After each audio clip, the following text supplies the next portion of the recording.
Peace, family.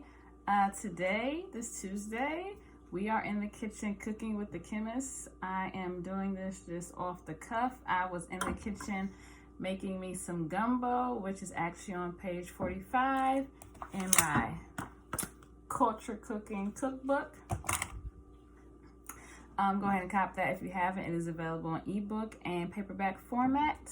And if you plan on attending Saturday for the Fit to Fitness event at the warehouse down in Abbey City, I will have paperback copies available. But go ahead and go to the website at healthneurotics.com/shop.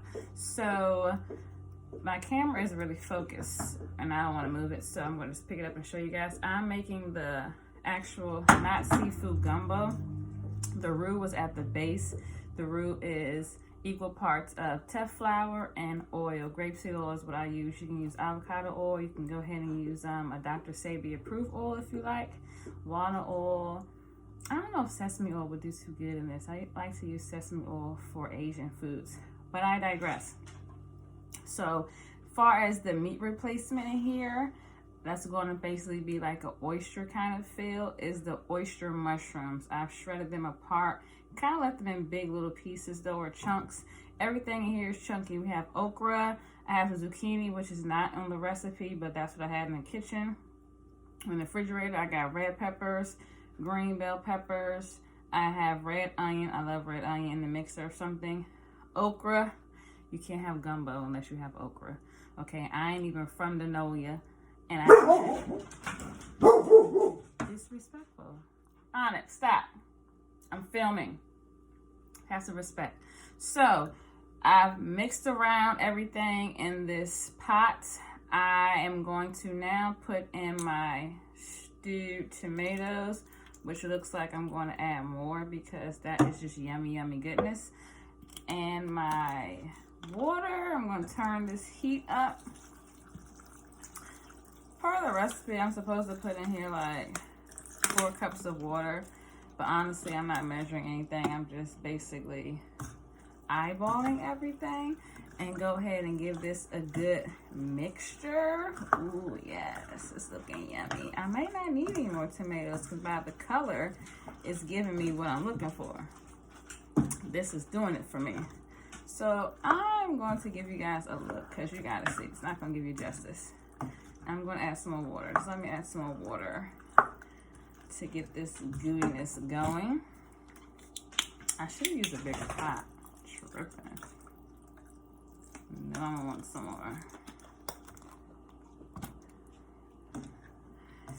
And we're going to let this all combine and amalgamate. SAT word. Alright, let's get up out of here. This is going to be the bomb. And I'm going to have to make some Creole season off the cuff because I didn't have none in my season rack, which is crazy. But I got my not garlic that I've made, what was that, yesterday or sometime this week. And I got my, what is this, my savory that I made myself. Not my savory, what is this? My filet. My gumbo filet. My gumbo filet is made with savory and thyme, equal parts. That also is in the recipe. But the secret ingredient that I did put in here today is the wakame flakes.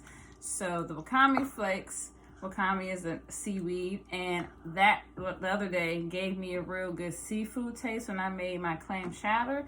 So I'm trying that today to kind of channel the seafood taste, since this is not seafood gumbo. And we're gonna make it do what it do. And this shit gonna be bomb. Oh, excuse me, did I just cuss? Fuck yeah. But let's give you guys a close-up. I'm gonna add a little bit more water because this is looking like it needs a little bit more stew. And I probably will add some more tomatoes to give it that yummy, yummy goodness. But let's give you guys a closer look. Can you see that?